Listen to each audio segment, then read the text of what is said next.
lang. Tingnan nga natin kanina yung sa worship pa lang natin. Ramdam na ramdam ko ang presence ng Lord. Amen. Kahit nandito lang tayo sa part na ito, merong nandito yung presence ng Panginoon. Bakit? Kasi may pagkakaisa. Amen.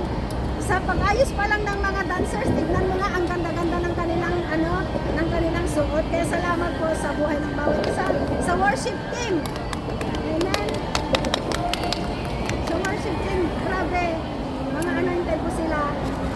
Sa banal na kasulatan dun sa aklat ng Exodus 17, mula 8 to 16, ito po yung patungkol kaya kina Moses, Hur at Aaron nung nagkampo sila sa Refidim. Amen. Nilusob sila ng mga Amalekita. So, ang ginawa po ni Moses, Hur at Aaron, sila po ay pumunta sa Burol para manalangin. Pero nagtalaga sila ng tao na makipaglaban sa mga Amalekita. Yan ay walang iba kundi si Josue. Amen. Na itong si Josue na nilupuban ng Santong Espiritu ang kanilang pinili na pamunuan ang pakikipaglaban sa mga Amalekita. So ang ginawa ni Hur, Aaron at Moses, sama-sama silang pumunta sa Burol para manalangin na maging matagumpay ang pakikipaglaban ni Josue sa mga Amalekita.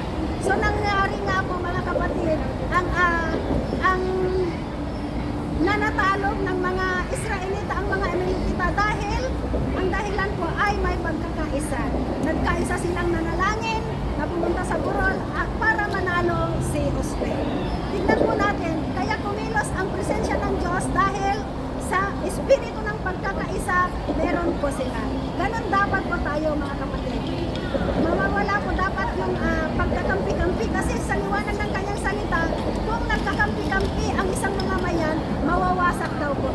Kaya maraming salamat po sa inyong lahat. Salamat po sa mga sa lahat ng ginagawa ng Diyos sa atin. Wala po dito yung division, wala pong pagkampi-kampi.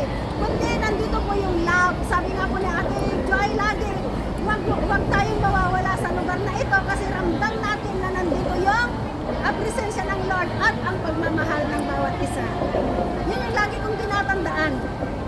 Amen. Na mga testimony ng bawat isa. Kaya natutuwa po ang Diyos. Amen. Katulad ni Hur, Moses at Aaron na nagkaroon sila ng unity ng pagkakaisa na nanalangin.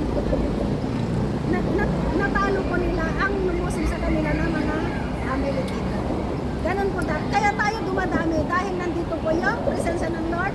Tayo dumadami dahil nandito yung pagkakaisa. Amen. Yung mababang loob, yung mababang puso, being Christ-likeness. Amen. Ano ba yung katangian ng Panginoon? Very humble siya. Pumunta siya dito sa lupa para abutin tayo. Amen. Ganun dapat po tayo. Kapag tayo ay nagkaroon ng promotion o kaya pinili tayo ng Lord na gamitin yung mga talento, gamitin natin with humble heart. Na-bless nga ako kay Ate Claire, na-bless ako sa kanya kasi siya mismo ito yung uniform natin. Meron siyang yung sinacrifice niya yung kanyang treasure. Tinanong ko kung magkano yung uniform, sabi niya 20 ang isa.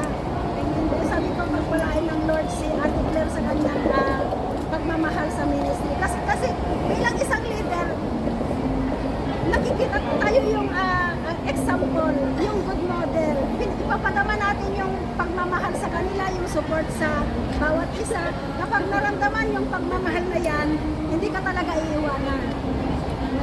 Pero pagka hindi maramdaman yung pagmamahal, siyempre, iiwanan talaga tayo ng ating mga kasamahan. Amen. Kaya salamat sa bawat isa. Dati nga nag-umpisa ng dalawa hanggang sa sama-sama na tayo kasi nandun po yung pagmamahalan ng bawat isa, pagkakaisa,